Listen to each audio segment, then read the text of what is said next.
We are back for another awesome episode of Shattered Darkness. I am here with Eileen Saller and our awesome, you could say founder, co-host, Mitch Benner. What's on, up? buddy? Happy to be here. Thank you guys for tuning in. We have another special guest. We got the dog on the lap. We'll Yep. see how long little man lasts, but Might get a couple barks here and there. This is a little rocky. It's my lap dog. But yeah, well, we're happy you guys are back. Thank you again for coming back and listening. If you know anybody that's could benefit from this, please share this with them. All the likes and subscribes and comments really help push this out. So imploring you to do that for us. Again, every dollar that we earn goes right back into the podcast and helping everybody in our community, not only here in Northern Colorado, but everywhere. So, that again, the trust is there for you to come in and help us out with this. So It's been cool. I got to say this too. We've been getting some comments on YouTube from people from all kinds of different states, man. I've talked to people from Pennsylvania, Michigan, Minnesota. So the reach is definitely getting pushed out there. But so we just really appreciate you guys. And we're really excited to hear Eileen's story. So we are going to just kind of turn it over to you and let you start where you want, where are you from, kind of all that good stuff. And we'll ask you questions along the way. Super happy to be here. Thanks for having me. Born and raised in Fort Collins. But I think my story begins with growing up in an alcoholic home. My mom was a pretty severe alcoholic. I never knew her not as an alcoholic. Was she pretty open about it? No, she was a super secretive drinker in terms of she would have one or two drinks in front of us kids, but then she would go upstairs and drink secretly. I remember growing up and kind of finding entire handles of vodka in my hamper and under my bed and under the couch and in drawers and stuff like that. So she would keep handles of vodka all around the house and stash them away. Yeah. So I'm finding kind of in recovery, that's somewhat common. Yeah. There's different types of alcoholics. And so she's a super secretive drinker. And her story was that her and my dad transplanted out from the East Coast. Okay. And so she came out here with 2 kids, ended up having 6 total. But she moved away from her entire family, her entire support system, this and that. And so, I grew up in that environment. She ended up dying when I was 23 of alcohol, drinking herself to death. Wow. So, What kind of drunk was she? Was she nice? Was she mean? Yeah, she wasn't super nice. No, she I think grew up in an abusive home, so she kind of passed that down. But my dad would really, really get into it, unfortunately. So, and that in turn kind of had its own, defense mechanism. My dad just kind of checked out, having to cope with that. So, she would yell and scream. She broke my sister's nose one time. Whoa. So I guess she wasn't super friendly. We were up in the mountains skiing on a ski vacation and she broke my sister's nose. So jeez. Her and my sister really got into it. She was so far, I feel like in my teenage years, I'm a pretty good kid. I'm a rule follower, I didn't really break too many rules or anything like that. So, her and I never really got into it too much. But by the time I was in high school and things like that, she was pretty far into the disease, right? So we actually sent her, we had an interventionist fly in. We had her entire family fly in and she went to an inpatient rehab 3 times, couldn't get sober. Do you think she ever had the desire to get sober? I don't know. I feel like alcoholism, the denial is so powerful. Mm-hmm. It's, you live in a completely different reality, right? Yeah. It's wild. It's I really truly think that she believed that she wasn't an alcoholic. I think she went to rehab for us because we wanted her to, things like that. So where was the rehab facility at? The first one was, I think, in Utah. There was 2 that were out of state and then 1 in Estes Park. Okay. Because I'm curious on that. We watch the show Intervention. I know it's TV, but they send these people to nice ass rehab Yeah, facilities. no, dude. it costs over like $100,000. Yeah. So the one in Estes Park is dope. Yeah. But that's my thing is, how does it expect to work if you go to this beautiful place that I see as like same thing as Mexico resorts? Mm-hmm. You know, everything's given to you, and then everything's not easy, and then you have to come back to real life. Right. And then I don't think the transition is logical. Right. In Yeah. my head. Out of rehab is what you're saying? Yeah. Like you're in this nice ass resort. Yeah. And then all of a sudden you have to come back to real life, and then no wonder that there's that rinse and repeat. Yeah, I remember the first time my dad picked my mom up from the airport, and I was a senior in high school, right? So this is maybe, I think, fall. And she came home, and I was like, Dad, she's drunk. And he's like, no, she's not. And I'm like, she's shithoused. You know, like she's already lit. Like, and our agreement was, and my boundary was, is that I was going to move out if she started drinking again. So I spent the entire, like that night, I was like, I'm done. Like I'm moving out. I spent the entire year like sleeping on my best friend's floor. You know, my dad eventually caught on, but yeah, rehab for her was, I mean, it's expensive. It's $100,000, and she couldn't cope. She was like, again, she was drinking right out the gate when she got out. Yeah. I don't want to be cynical. I know it came out that way, but I'm just curious of reality of it. Yeah. Dude, and that's the thing. Like, if I'm being honest, like, I think that system is pretty broken. Mm-hmm. You know, I learned a lot about myself, but I also plugged into it. Yeah. You know, and interventions I've always thought would be like, how did that end up going? Like, how did she respond to that? It was gnarly. I was 17, and we were in a room full of, you know, her extended family and this and that. And she asked me to read my letter first and foremost. And I'm like, I'm the most vulnerable here. Like looking back, right? Like, you know, and I read my letter, and she's like, okay, I'll go. That was it? That was it. She was so ashamed. I feel like she was just so ashamed and embarrassed. Like my letter was like real. Yeah. You know, because I had been living in it, and, you know, living in it when she was pretty much at her, guess not at her worst. She got worse after that. But yeah, I read my letter, and she agreed to go.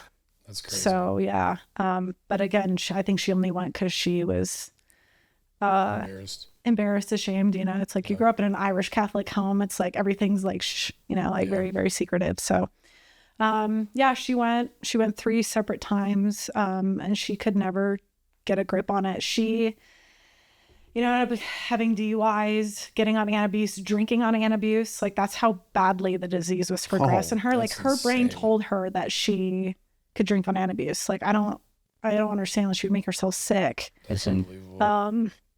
I've never heard of anybody else drinking on antabuse, but she did. I haven't either. Yeah. So, so she passed. I was 23, and was your dad a drinker?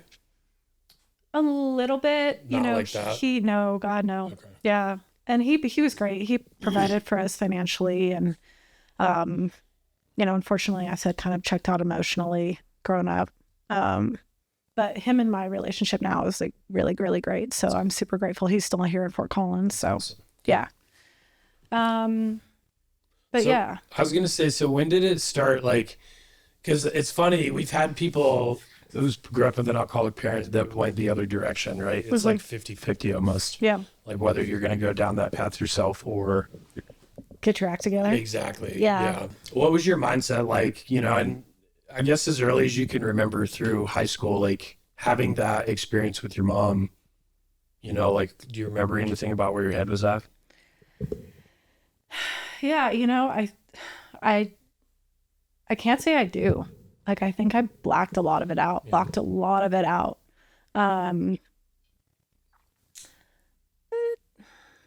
It's just interesting. You know, I think it created a lot of like worry and anxiety in my life and kind of neuroticism and control issues, which I still deal with today, which I blanketed with alcohol throughout my, you know, adult career. But,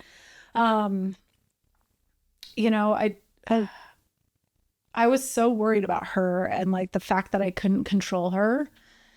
I went to Northern Arizona University my freshman year of college and ended up coming back to CSU because I was afraid I was going to get the call that she had died. Yeah. And so I had to come back. Like I wouldn't be able to handle that phone call however many miles away from my family. Right. And so, but, you know, as far as my mindset, you know, it's just complete survival. You know, you do what you have to survive. In that environment, I pretty much raised myself. Me and my siblings are pretty trauma bonded together. So we're all super close, which is kind of wild, all 6 of us. So super grateful for that aspect of it. Are you guys fairly close in age? Yeah. So my oldest sister's 13 years older than me. And then there's 6 of us. My closest brother is 14 months older than me. So yeah. Nice. Yeah, we're all fairly close. So, but yeah, I think kind of where it started to turn for me is, you know, like just as a young adult, you know, partying in college and this and that, you know, I always remember like I wanted to party like the guys. Yeah. You know, like I wanted to get super drunk. I wanted to party, you know, on the weekends starting in the daytime. And I remember like thinking, I'm like, not a lot of girls like want to do that. Like I kind of always had that mentality. And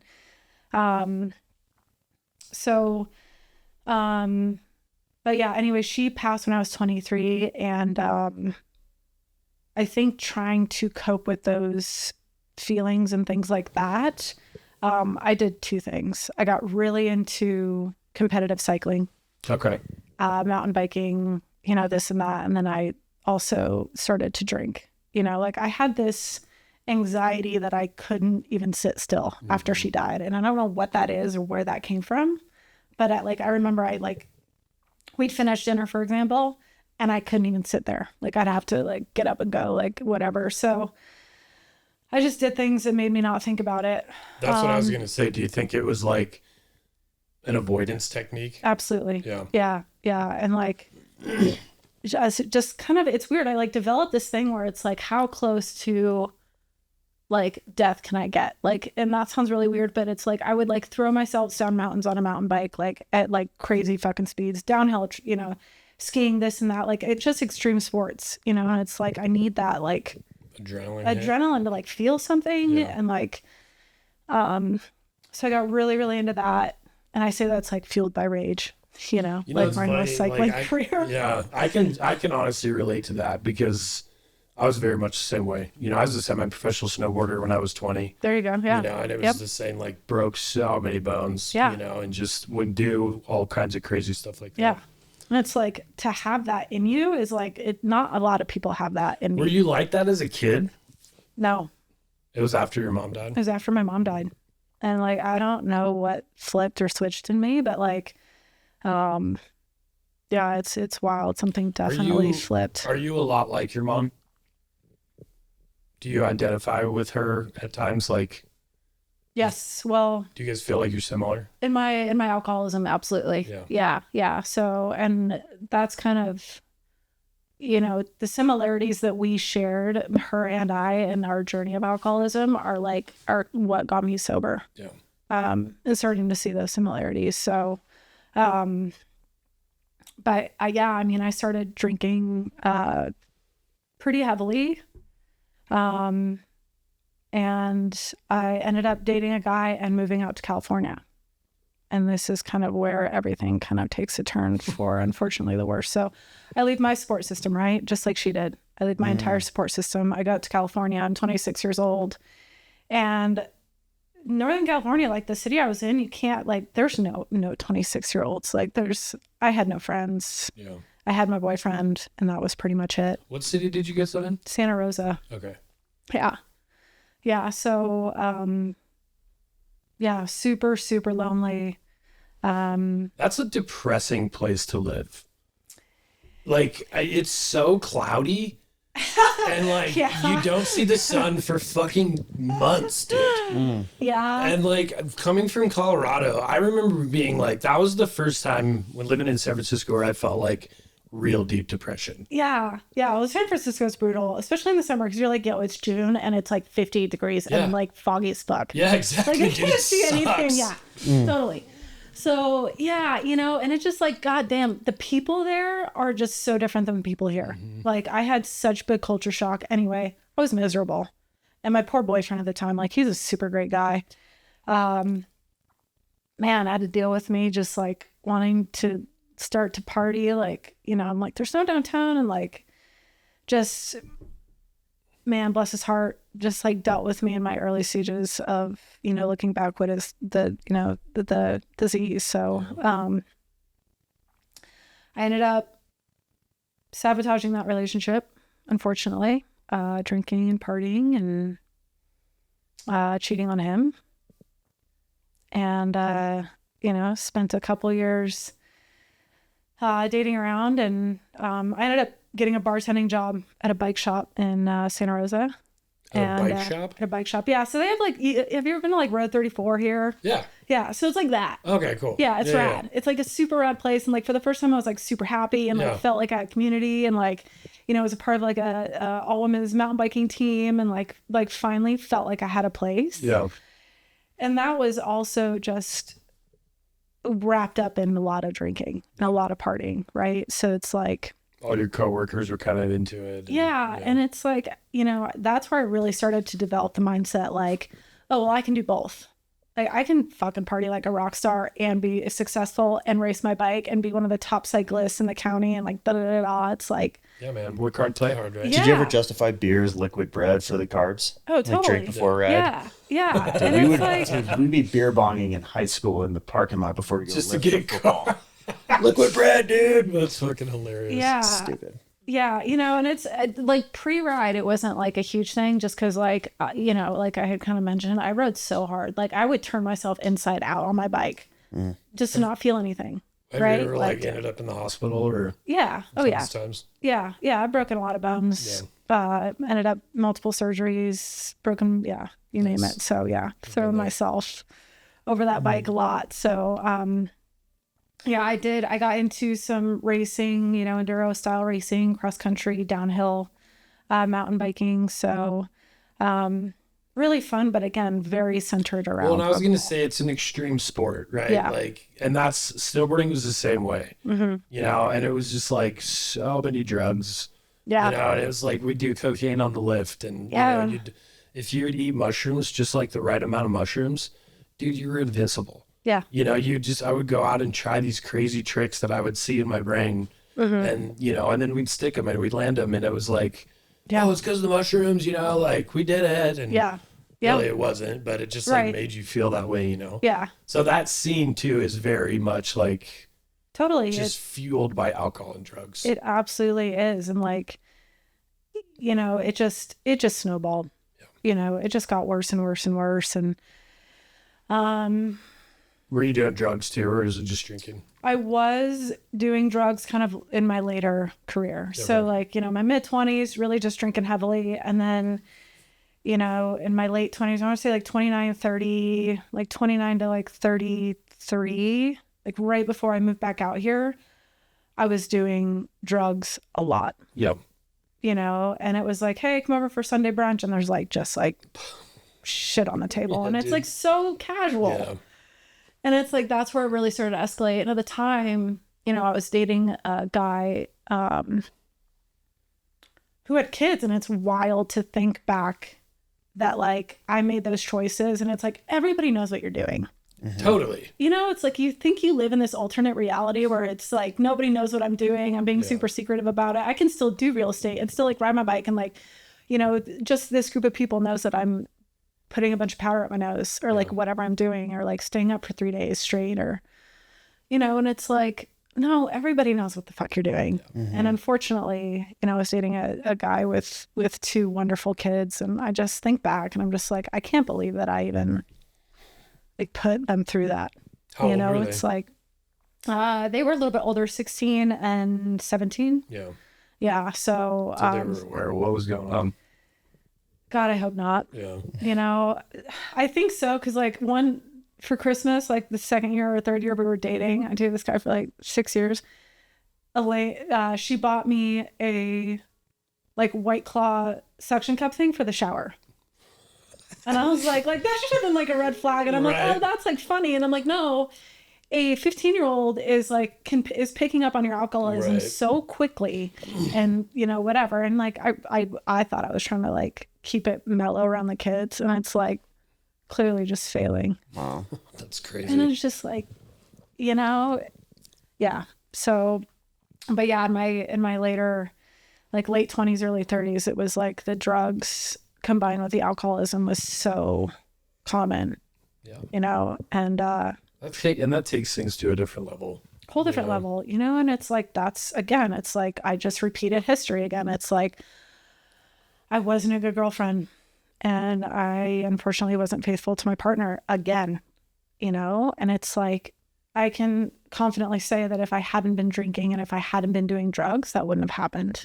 Right. It makes you into this person that you're just not. Right. I mean, it just completely erases your moral compass. Yeah. And it sucks. Like you have this path of just wreckage, you know, and it's fine for me. Like I can handle my own, like if I screw up and it ruins my life, that's one thing. But like the fact that I had this path where it's like I ruined, you know, his life, our relationship, another past relationship, you know, I interfered in his kid's life, you know, it's like, it's just, it sucks, but it's wild when you're in it. You just don't think about anything else. Right. It's crazy how selfish you are in the midst of it. Yeah. And that's, dude, and that's like, you remember times like passing out of my truck for 4 or 5 hours. Yeah. You know, and my wife would have my phone location on and, you know, she's like, why have you been in the Target parking lot for 5 hours? Wow. You know, like, and obviously she knew, but it's just the things that start to happen, you know, and you can't control any of it. You know? So, I know. So how old were you when you decided to move back to Colorado? I was 33. Okay. Yeah. And we're not together anymore, clearly, unfortunately. But, you know, I think the turning point was, you know, my ex had said to me, he said, you know, Eileen, I didn't know your mom, but I know that she didn't end up the way that she started.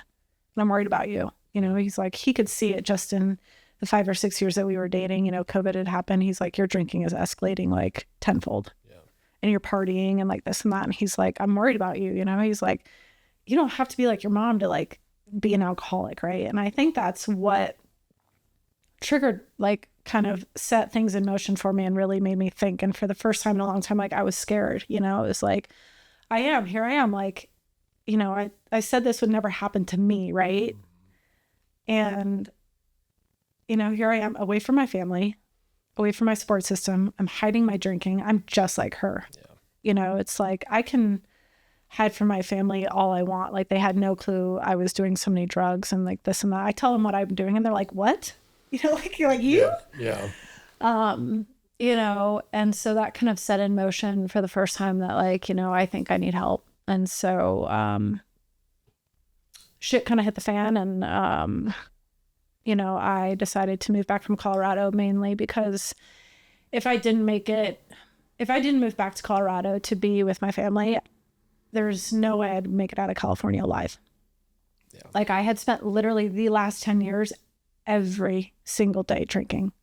Like there wasn't one day I didn't drink. That's a hard thought to think about. Because I was the same way. Like somebody asked me that, like, when was the last time you didn't have a drink? Yeah. Like I don't remember. Yeah. No, it's wild. And it's like the thought of stopping drinking scared the shit out of me. Like, I don't want to. Like, you know, like, I don't think I can.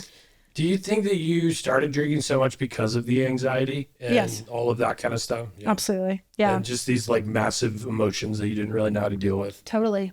Yeah. So the fear is like, was that fear of those emotions coming back? Was that a part of just so like getting sober process? Like, is that what the fear came from, you think? Or yeah, you know, I think so because, you know, it's like alcohol started to get so entwined into my life that it's like I couldn't do anything without it. Right. You know, it's like I don't golf without it. I don't do vacations without it. I can't ski without it. I can't, you know, it's like all of these things that I love, it's like I don't know how to do without drinking, which is wild. Right. You know, now being sober, it's like, okay, I've mastered all of them, but it took some time. But yeah, a huge thing of it was, you know, I remember especially during COVID, you know, in real estate, like something would go kind of sideways with a deal or something like that. And it'd be like 10 a.m. and I'd be like, I can't deal with this. And I'd like crack open a White Claw, pour some vodka in. It feels like, what are you doing? Like, what are you doing? And I'm like, I don't want to deal with this. Yeah. Like, this is how I mute and kind of, dampen that anxiety that I have, and so, did you deal with a lot of depression too, or Was it mostly anxiety? not a ton of depression. I've dealt with like kind of, bats of it like once or twice, but, no, that's something I'm super grateful for, is that I don't deal with the depressive side of anxiety. I just worry about a ton of shit that like isn't gonna fucking happen. Like for whatever reason, like Future tripping. yeah, it's like, okay, so and it's a control thing, neuroticism, like whatever you want to call it, it's all under the same umbrella. So when you started to realize that you were kind of turning into your mom, that was the spark for you. That kind of was like, okay, it's time to flip this coin over. And totally. so what did that look like? Yeah, so I moved back to Colorado, and that was when my like moderation period began, right? Like, I'm not sure if everybody has one of these, but it's like trying to convince myself that I'm not an alcoholic. And, Classic. like, yeah, like I can moderate it. And like, I came back and I was like, all right, I'm going to try to like clean up my life here and like, control the alcohol. And like, that's when it like really started to consume my life. Like you think about it when you're drinking, when you're trying to moderate it, it's like, you don't think about anything else. Mm-hmm. Like, I remember like giving myself little gold stars, like on my calendar on like days I didn't drink, and I'd go like 3 or 4 days and like binge on the weekends or whatever. Yeah. It was just turning into a different type of alcoholic, so, was that, did you try to moderate through like, I'm only going to drink beer, or like, I'll stick to White Claws, or was liquor still involved there too? It was kind of whatever was available. Yeah. I tried not to do liquor because I feel like maybe the stigma with liquor, and then my mom like was always vodka with her. So like that kind of like, bleh. But do you remember what brand of vodka she drank? McCormick's. Yeah, man. It's the good shit. Skull, dude. God. Oh, jeez. Like fucking So like the SKOOL, Skull? SKOL. SKOL, yeah. It was $1 cheaper than McCormick's, so yeah. All it's like, horrible. It's like gasoline pretty much. Yeah. So, but I mean. So so you moved back to Colorado, you're still drinking. Yeah. I'm not doing drugs anymore. So you quit the drugs. Yeah. Cause here's the thing. It's like, I never like went to pursue the drugs. Like I never bought any drugs. Like I never kind of went out of my way. Unfortunately, I just surrounded myself with people who had like tons a of them, steady like supply of like pretty much whatever drug. And so, do you ever feel like you're addicted to any drugs? I was pretty heavy into cocaine for a while. Yeah. And, I like that like upper feeling. Fuck yeah. Totally. And so like, again, the intensity thing. Mm-hmm. It sucks how well those go together. Yeah. It's like, I just love like intense things, right? Yeah. Like, and it's so funny, man. Like I know exactly how you feel. Yeah. I even told my wife this the other day, like, do you ever like get these desires to just go do something insane? Yeah. And she's like, what the fuck are you talking about? I don't. I'm like, I don't know how I'm like, wired. Jump out of an airplane, or like, yeah. Like something crazy that just is going to get your heart rate like way the fuck. Still have that. Like whenever we go to new places, maybe we go to Utah, I want to go ride that mountain. Yeah. Yeah. I'll see you in 3 hours. Yeah. You go do it. Right. Yeah. Yeah. I think it's healthy to want to go do those things though. Yeah. Well, and that's the cool part about, I think, getting sober, right? Is like, you still have that 0 to 100 personality, right? Like you still have that same personality that led you into that. This is why I think sobriety is like, your superpower, because now you're like 0 to 100, but you're channeling all of that energy into healthy things. Right. Yeah. So work, relationships, whatever that looks like for you, passions, working out, mountain biking, like that stuff's still great. Yeah. Yeah, totally. It's amazing how much time I have now. Right? Like, slows down. My day doesn't end at like 3 p.m. when I'm like, all right, well, it's like whatever. Yeah. Time to drink. Yeah. It's crazy how much more time I have now to like put towards those things. Yeah. Did you go, when you decided to get sober, how long were you back in Colorado before you decided? Yeah. So I moved back November 2023, tried to moderate it, and then had a really, really bad binge. And call it a relapse. I don't know. But, and it was about like 2 weeks of just like really scary drinking. Like I had never drank like that in my life. And I eventually was like, all right, I'm so scared. Like, I can't stop. I went into a meeting at a noon meeting in Loveland. Yeah. And like, that was it. Do you remember where it was? It was like the Big Blue, The big book group. the Big Book Group. Thank you. Bro, in that's Loveland. Literally the first one by the pharmacy. Yeah. That's the first one I ever went to. Yeah. I went in, there was like 5 people there, Yeah. and I was like, this is like whatever. And some dude, the guy leading the meeting, was like, let me buy you a big book, like this and that. He's like, you know, it will get better. He's like, there will come a day when you don't think about drinking. Yeah. And I read, like, that stuck with me. Like, you know, take what you like and leave the rest. But like, that thought is all I wanted, because there was not one like minute of the day, you know, where I was at that I didn't think about drinking.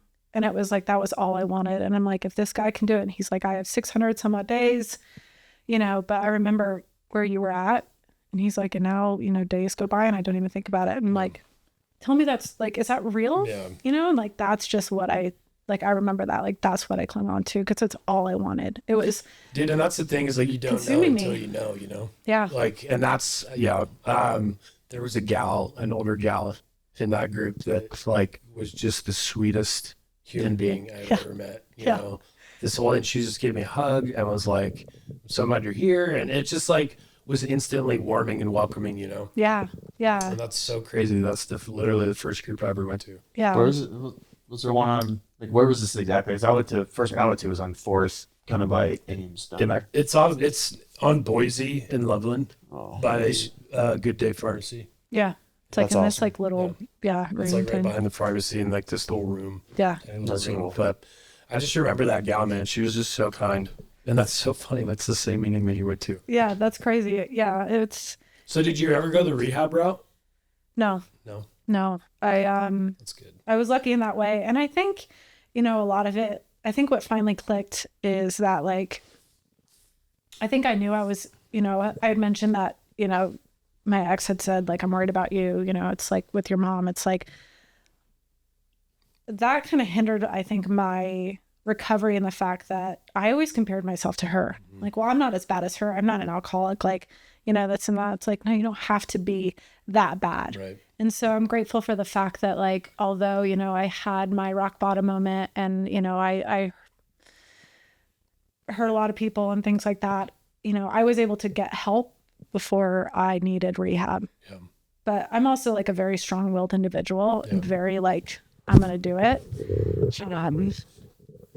And so, but I did spend those first, you know, few weeks or few months or whatever, really hoping that I still wasn't, you know, an alcoholic. And Right. I'm like, maybe I'll figure out I'm like not like these people and like can fucking go back to drinking and like whatever. And it's like, no, I'm a textbook alcoholic, like through and through. Like there's nothing special about Was me. that a hard thing for you to accept? That I was an alcoholic? Yeah. Yeah, for sure. You know, again, with the control thing, it's like, I'm never going to let that happen to me. I have control of my life. No, I'm just a functioning alcoholic, you know? And it was like, I was always worried about a couple of other siblings in my family kind of who seem to party a little bit harder than I do and this and that. And like, again, focusing the, you know, the control on them. But, you know, now I'm grateful to be a part of that community. Yeah.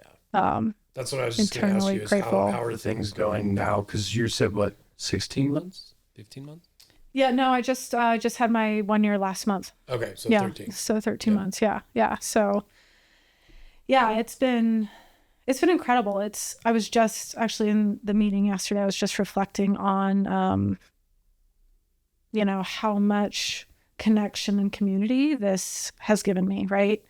And I look back about, you know, my time in California and how lonely and isolated and miserable I was, partially because, you know, of the alcohol, but like it isolates you from everybody and it creates this false, you know, like just like this falsity in your head of like, you know, everybody hates me or, you know, I hate everybody or like kind of this like altered reality that's not true. You tell yourself stories, right? Like Yeah. you create these fears and these Yeah. anxieties, right? And then you believe them, Yeah. right? Yeah. And it's none of wild. them are in reality. And none of them. Yeah.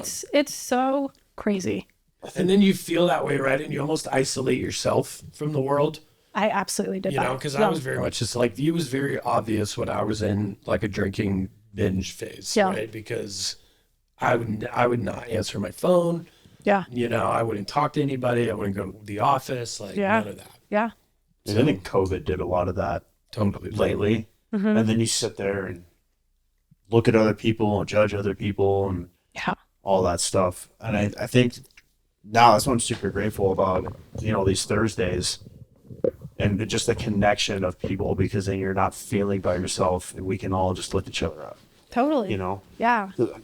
Leading into the first pillar of vulnerability, how was it easy for you to open up in the beginning, and then how is it now compared to the beginning of getting sober? So opening up, like, just being vulnerable, just talking about like your experiences, like, you know, your story basically. Yeah. You know, so I still, I think, carry around a lot of shame. Yes. And so that has been really hard for me to kind of overcome. I haven't told, you know, coming out to my family initially, I think was hard for me because they didn't know me in California. Yeah. And so when I came out and I said, hey, I've gone to AA, I'm in a meeting, you know, I can't drink again. They were all like, what? Like, I felt like they kind of were like, you don't deserve, but like, what? Like, are you really not going to drink? Like, is it really that bad? I'm like, you guys, I was like doing drugs like every day. Like, I don't, you know, and like, and so coming out to them, they've been super supportive, but, did they almost not believe you at first? I think that might've been in my head like a little bit, because I told my brother-in-law, who is also in the program, and he's like, I knew.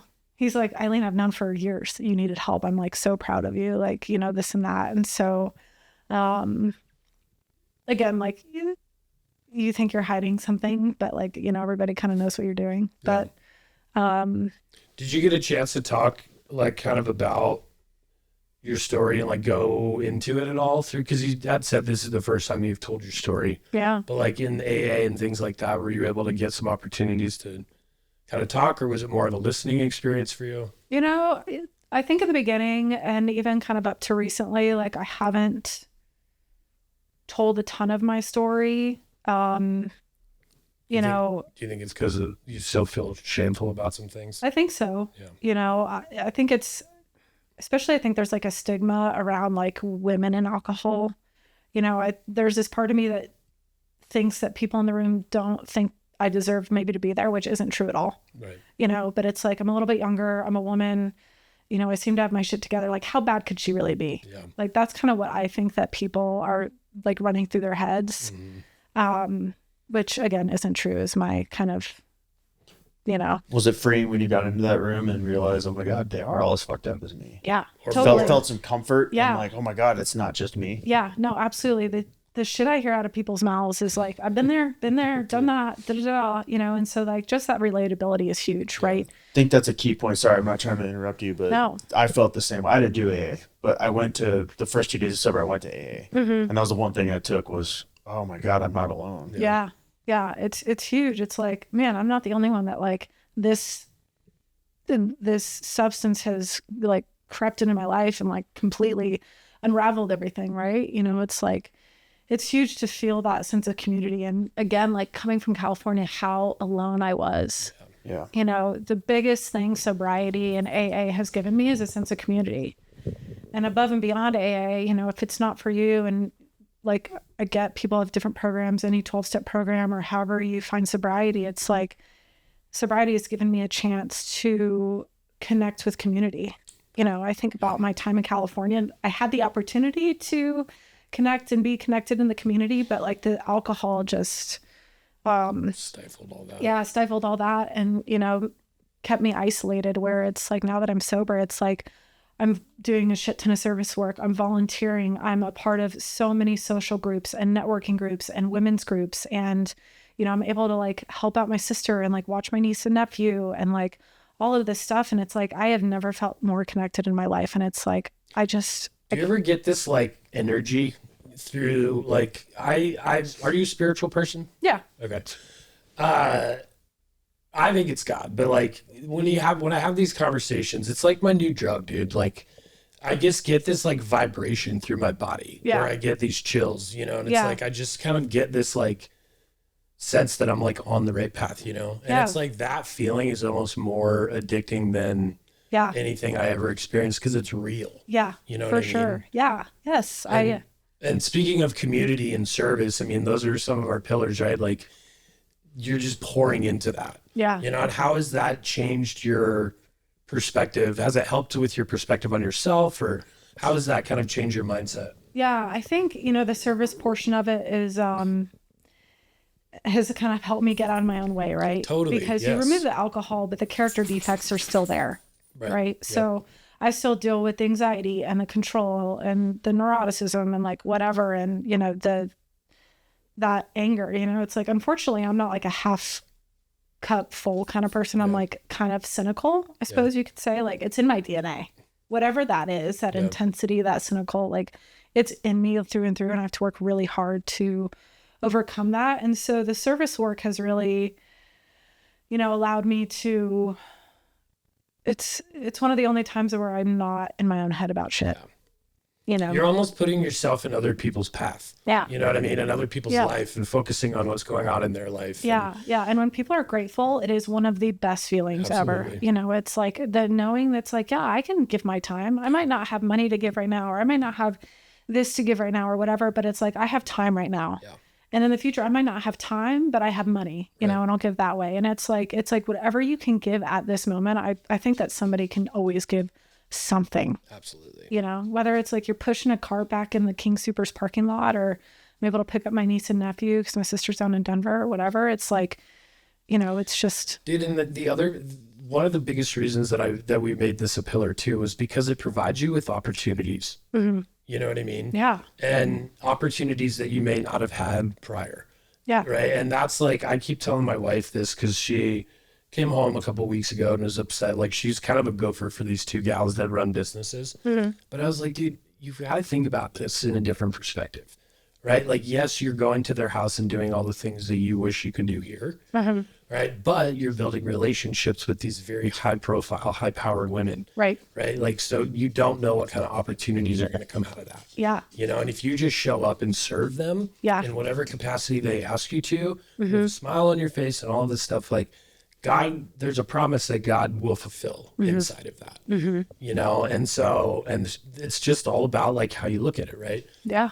And so that's really cool. Like that's one of the biggest reasons that we provided that, because once you find those opportunities, you know, those really start to change your life, you know, and you start to pour into other people and develop passions and purpose, you know, and things like that. Yeah, totally. I know you know, just, I mean, very recently, you know, I've been able to help lead, you know, women's mountain bike rides. Like, so there's this group, and I got asked to do a lead group out in Buffalo Creek. And, you know, I think the old me would have been like, no, like I want my Saturday for myself. You know, it's a whole day thing. It's 2 hours there. It's a 3-hour ride plus, and then it's 2 hours back. And it's like, it's a whole day thing, you know, like what am I going to get out of it? Right. And now it's like, this is an opportunity to help somebody out, to serve, and to meet new people. Right, and that's what I look at. Like every single opportunity, service work, whatever, is an opportunity to meet new people, to build community, and to make connection. Exactly. Which is huge. It's something that I lacked for 7 years in California,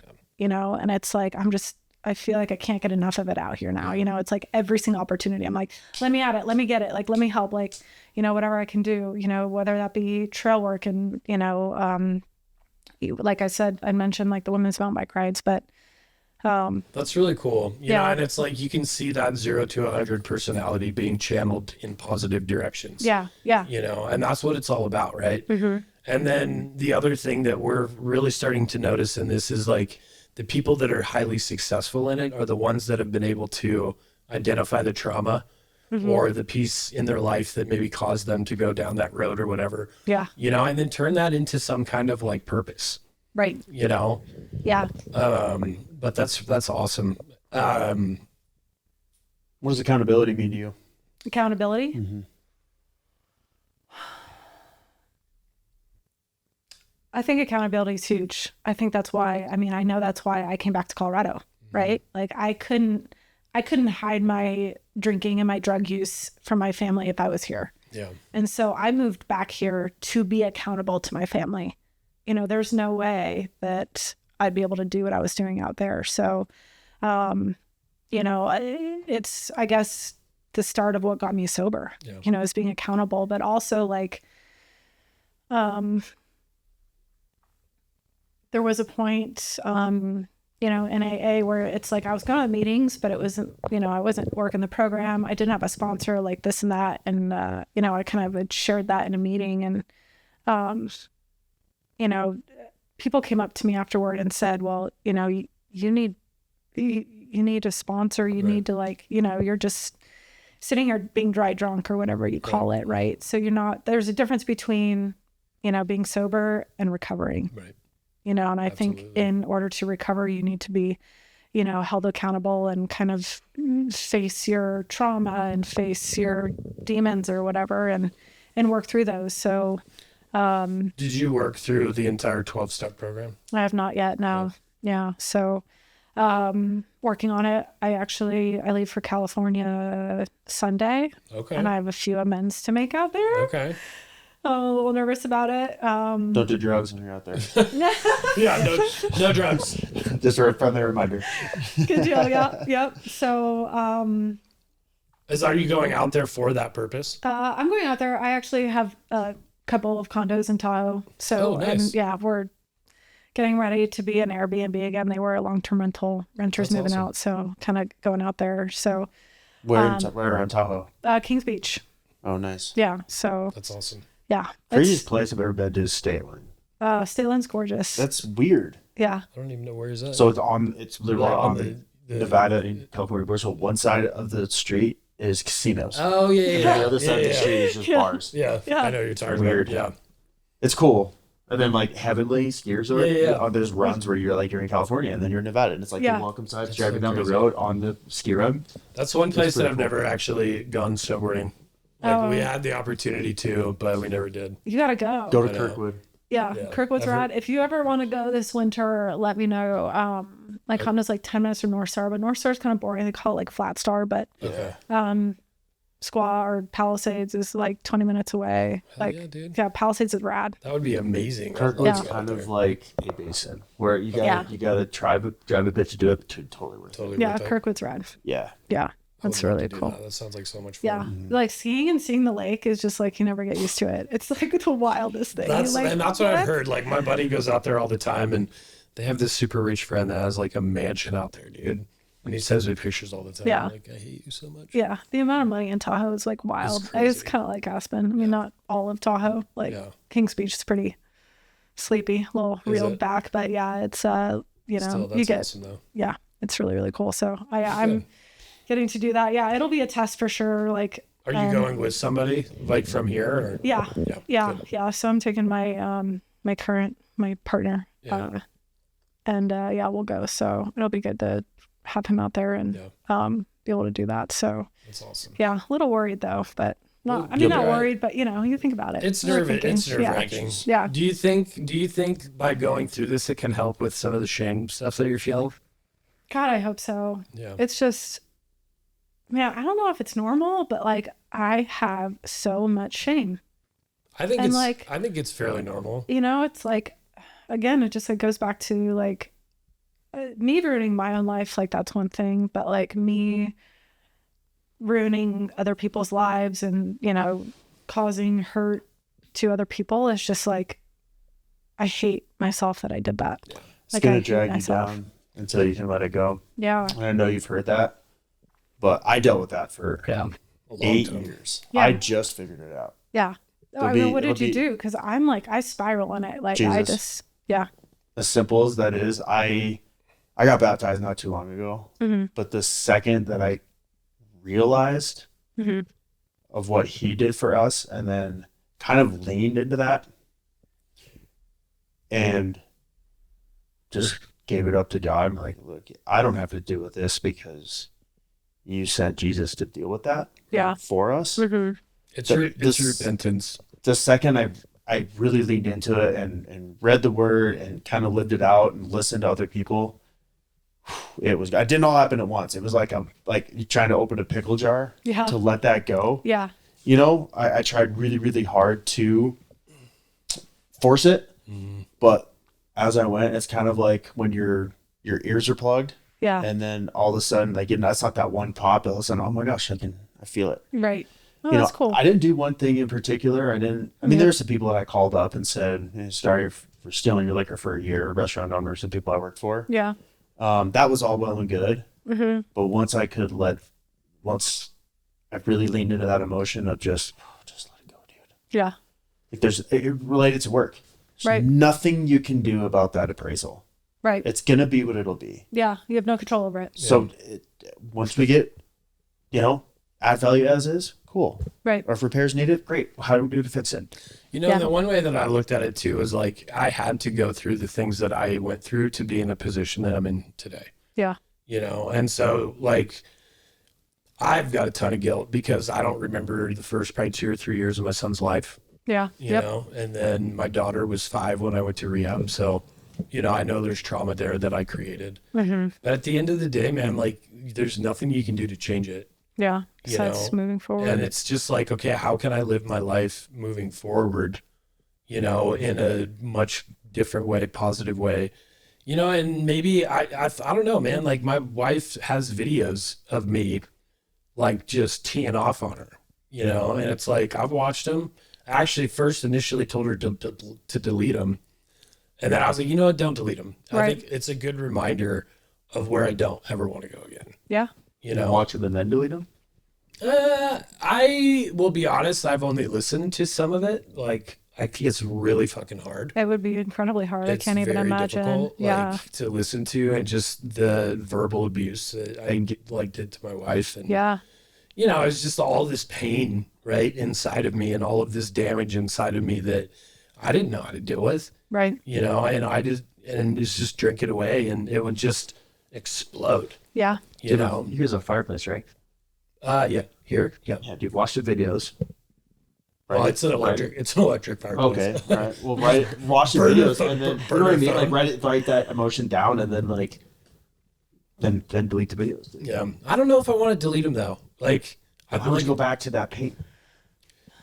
Sometimes I feel like you need a reminder. Yeah, I just had like a thought creep into my head, like, I might be able to do this again. But like one day I might, like maybe in like 15 years I'll be able to drink again. Like just that thought, it's like, no, I need a reminder. Like something like, it's like watch that video or, it's Dude, that's speaking of that too. Like I have a family member that started drinking again after years of sobriety. Oh shoot. And yeah, dude, like not a good situation. Yeah. Like I almost threw him through a window one night because he was just teeing off with my sister. So it's just, I think like that is something I can't ever open that door in my mind. You know what I mean? Yeah. And there's times, and especially over the last couple of years, that I've had those desires, and those moments of like, fuck it. I don't like what this sucks. Right. And I deserve it and and all this stuff. And so I think I can definitely see your side, like, but I just am not at that point yet, where I'm not confident enough to not have those reminders, I think. Yeah. Maybe, you know? It's probably the difference. Yeah. It's going to be 9 years. Yeah, exactly. Like you're so much farther down that path, But I think that's what I've learned though, is like you keep getting drugged back to the dark days. Right. And that's the thing. Yeah, it's you can't live there, right? Let it go. I'll tell you this, the more and more you look at that stuff, the easier it is to deal with, right? It's the same thing as trauma. Yeah. Right? The more you face it and the more you look at it and the more you accept that, like, okay, that happened and you talk about it. Yeah. I mean, that's the only way to really, truly understand and deal with anything like that. Yeah. It's just to face it head on. Absolutely. I think it's identifying who you are as a person, though. Yeah. Like, I am not very smart. So I can't think about it because I just bring you back there. I'm just like, okay, done, move on. For the people that think a lot more and more emotional and things, I guess it's identifying what is going to work for you. Yeah. Yeah. That's where it's set. Yeah. And that's the thing. Like, everybody's path to sobriety is so different. And that's why I love this podcast, because it's like, this is like our 38th or 39th interview, and everybody's story is so different. So different. But you can tie like a lot of similarities into them. Yeah, the threads tend to be very similar, right? Yeah. And honestly, the biggest trend that we're starting to notice is like turning trauma into purpose. Yeah. Pain to purpose. Yeah. Yeah, that's it. Trauma is the gateway drug, not weed. Yeah. For real, dog. That makes sense. Yep. Yeah. And that's what it's like. Everybody's always worried, like, are you worried about your kids? And I'm like, yeah, yes and no. Like, at least we're more equipped, to deal with this kind of stuff than our folks were, like our parents' generation. Absolutely. So I feel like that's one, I've said it many times, but like, that's what our generation will be known for, is like diving into mental health and figuring that stuff out. Yeah, it's becoming so important. It's wild. It's like, even with professional athletes, I mean, you see the mental side of it, them dipping out of Olympics or whatever just because they're not mentally ready. Speaking of which, that's a great opportunity to plug our buddy Jake Stewart. They're doing Locker Room and Boardroom. You know Jake Stewart? Yeah. Cool. He was on here, a few weeks ago? 2 episodes ago. Yeah. Oh, really? Yeah. Nice. So they started Locker Room and Boardroom, and basically they're helping pro and college athletes transition out of their sport into life. I've heard that. It's freaking awesome, dude. That's cool. Yeah. So he just came on, and like we're trying to collaborate with them and help boost them up, and that's cool. Yeah, it's an amazing. Nice. And they're in like 20 different cities already. Wow. So they're doing some big stuff. It's an important project. That's cool. Yeah, it is. Nice. I was like, man, that's crazy, because he played minor league baseball. Yeah. I just had that crash and tons of depression and addiction and wow. I had no idea. So. I just knew him because he grew up in Fort Collins, same time I did, and I actually knew his dad. That's probably true. Did you guys graduate the same year? Through Fort Collins Club. Yeah. I don't know. I like I said, I don't like know him. Yeah. If he's watching this, he's probably like, who the fuck is this? but I knew his dad through like Fort Collins Club. Like I used to like go to that gym. So nice. But, he's a great dude. Yeah, and he was like in, he ran in circles that I knew of people or whatever. So, cool. But wow, that's really, I had no idea. I knew that he had played semi-professional or, minor league baseball or whatever. Pro. But that's amazing. Well, so they have to do with that is also Revital too. While we're talking about former episodes too, Revital is the same thing as first responders. Oh, so wow. it's your Revital, Colorado. Professional sports. What you do for work is not your identity, because it can be taken away from you. Yeah, you know? So like when guys quit, being paramedics or all that, there's still all that trauma and all that shit you have to deal with. You can't just stuff it down. Yeah. And so Revital is the same thing, where even guys that are still working, they go out on, fishing trips or hunting or golfing or whatever, and bring your spouses, bring by yourself, whatever. It just gives you a spot that you can talk about it, because same thing, locker room culture. Yeah. You don't want to air out your drama in front of boys. Nope. It's a lot easier to do it. And counseling is a little bit weird too, that they provide within the departments, because it's like, well, how, you're worried about the locker room talk or whatever. So just getting it out and then dealing with your feelings is really where I'm going, and relating it to your stories, because when none of us dealt with our shit, we just drank it down. We did. It's a lot easier that way. Yeah. Absolutely. And kind of going back to what Mitch said, like with those videos, it's like, I think in the beginning, telling people that I was an alcoholic was like, like it's super painful, like ripping off a Band-Aid. And now it's like, no, like I'm an alcoholic, like, but the thing is, like, nobody in California knows. Like I've told a couple people, like one or two, that I've like stopped drinking. Yeah. That like to tell them, like to tell, my ex, who I heard, my other, the other gentleman, guy that I dated that I heard, it's like, I'm an alcoholic and I'm sober, like, coming here in the spirit of forgiveness or whatever. But it's like, I feel like every time you say it and every time you're able to kind of like air it out, it's like, it becomes easier and easier. It's like just like watching a video. At times. Sometimes it's been awkward where I'm like, I probably should have saved that for later in the conversation. But yeah, it's like, I don't know, man. I feel like I'm like starting to feel proud of myself. Yeah. I didn't for a long time. Yeah. I hate the stigma that goes around it. And that's what this is all about, dude, is destigmatizing it, because at some point in your road, it became unmanageable. Right. Yes, at first the decision was there, but given your circumstances, your experiences, your emotions, your chemical composition, all of those things play a role. COVID, all of this stuff plays a role.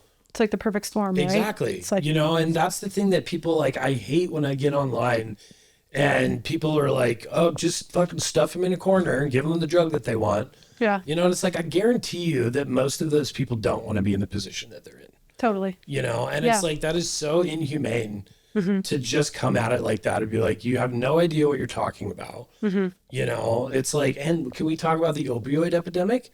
Right. You know, like so many people got addicted to shit during that. And it was not even in their control. Like, this is stuff that was prescribed to them by doctors. Yeah. I mean, who knowingly knew that it was very highly addictive and lied about it. And it's basically fucking heroin, dude. Like, so there are a lot of things that I think set people up for failure. Yeah. Right. And I just like, we were in No Code Real Producers, and one of the things that I said is like, if we could get people to champion people through this, you know, and cheer people through sobriety instead of look at them as like, oh, you had to go to rehab. Yeah. You know, like, this should be a badge of honor. Yeah. You know, like, I was able to set this down, beat it. Yes, I made a lot of shitty decisions, but who in their life hasn't? Right. You know? Yeah. So it's like, there's got to be some level of grace. Absolutely. Yeah. You know? I'm so proud to be a part, like, you know, I know that you don't do AA, but, you know, I walk into those rooms and God, I'm so proud to be a part of that community, you know, and it's so cool. Or, you know, any community, you know, church, you know, whatever you find, it's like, it's just, it's such a cool thing. And I love that you guys are here trying to break that stigma, because it is like, it's such this taboo thing, right? Like, it's a gross word. But you know, I think also kind of like surrounding that is finally this education is coming out that like how poisonous alcohol is. Yeah. And it's like, once you understand how addictive it is and how poisonous it is, and it's a class 1 carcinogen and all this stuff that's like coming out, it's like the fact that, you know, we were able to navigate out of that and, you know, overcome that disease is astounding. It's insane. It's insane. You know, and there's a lot of people that die from it. Yeah. You know, and it's, if you dive into how much it affects your brain chemistry, it's wild. Yeah. Like, you think it just makes you drunk. It makes you a completely different human. Yep. Like, I am not the same person I was when I was drinking. Like, I'm not even close. Well, and how many times did people sit there and be like, oh, sorry, I did that, I was drunk. Yeah. You know, blame it on the alcohol. Yeah. Right? Like, but it's true, because it is. It's very true. Like, it changes your chemical composition in your brain, in your body. It's wild. Like, the science behind what it does is like, I mean, it's there. It's just, you know, it's.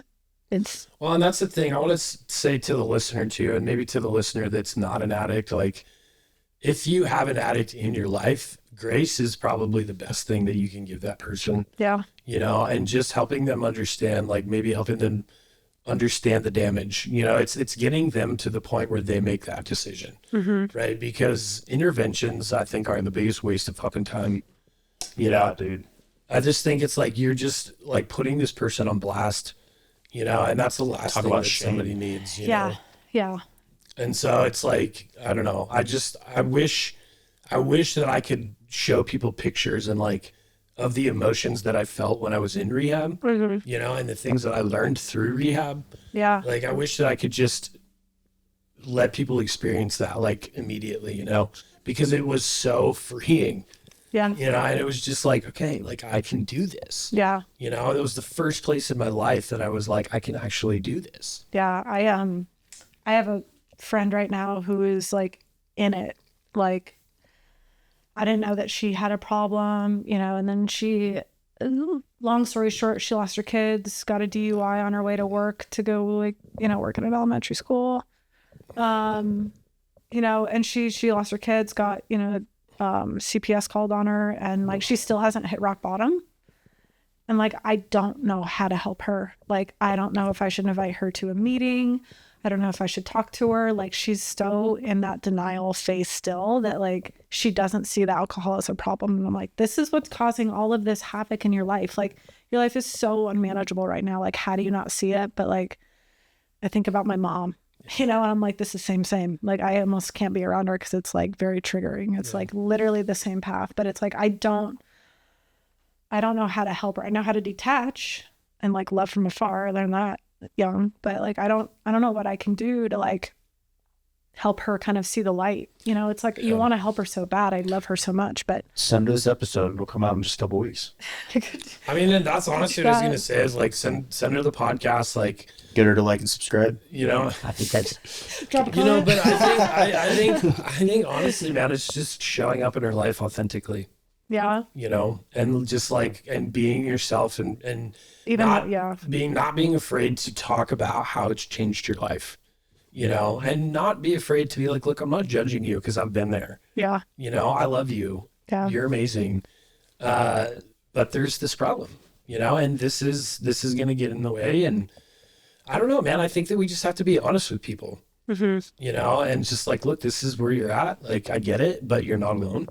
Right. You know, I have a massive community of people that would love to help you, would love to help you get connected to whatever you're about, what you're passionate about. You know, that's what we're trying to do inside of Beyond the Buzz is create kind of a spiderweb network of hobbies and interests that we can plug people into. Yeah. You know, if you like to draw, if you like coffee, you know, whatever. Yeah. You know, if you're into mountain biking, games. I know somebody led a mountain bike ride the other week and I couldn't go, but yeah. And so it's just like find something that you like to do that you enjoy doing and just go do that thing. Right. You know, with like-minded people. And so, yeah, it's so tough, man, because I really do feel like the ones that are successful, it comes from inside of them. Yeah, you have to want it yourself. So tired of it. Yeah, and God, I mean, I pray to God that she gets there, but in the meantime, watching her just kind of like slowly lose everything in her life is so painful. You know, it's just like, damn. Yeah, I mean, it's just such a gnarly disease, you know? Some people, it gets worse than others. So again, just grateful that I didn't have to quite get to, I guess, that point. I mean, me too. But Me too. Well, what's your one thing you want to leave everybody with? One nugget of wisdom. Oh, geez. We got nothing.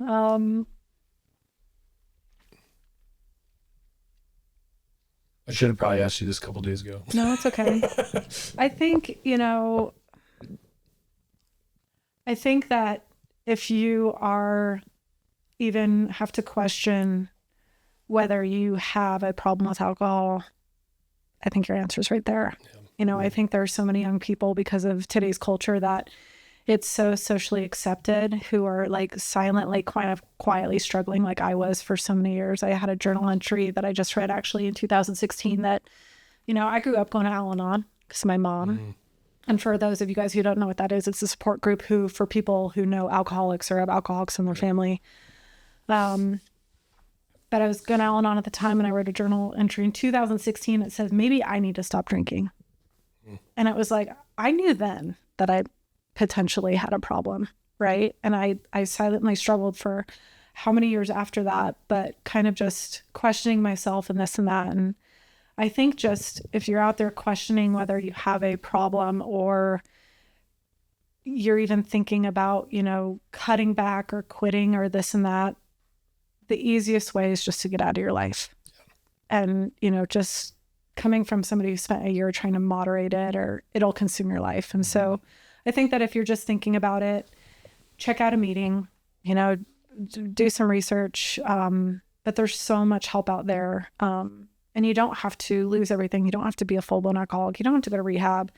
You know, you get to choose your rock bottom. Yeah. And it doesn't have to be, you don't have to devastate a ton of people's lives and lose more friends and lose family and do all this. You know, you can learn how to do life without alcohol. Yeah. And it's such a beautiful thing. It's amazing. And so, like I said, it's a superpower, I'm telling you. Yeah. So, and you can always reach out to us. You know, I mean, we are really, really trying to build a community here in Northern Colorado. It's so cool. Yeah. Sober people, so man. Neat. Like and I wanted to give you the opportunity to plug your business and what you do and, you know, your day job and stuff like that, and where people can find you. Awesome. Yeah. So I'm a real estate agent. I did real estate in California for the last 4 years, and I'm building my business up out here. I have a background pretty extensively in property management, short-term rentals, investments, things like that. I'm with EXP. And so I'm able to, you know, sell pretty much across the country if I wanted to, globally if I also wanted to, which is great. I'm super passionate about, mountain biking, kind of, and skiing. Is those two are my primary sports. But I love to be outside. And I love my family and my friends here. And so that's kind of what I do. And again, thanks for having me on the podcast, guys. 100%. Hopefully this wasn't This too... was perfect. It's like such a boring conversation. No, it was good. You're really insightful. Seriously, you are like very, you know yourself very well. Yeah. Thanks. I appreciate that. That's awesome.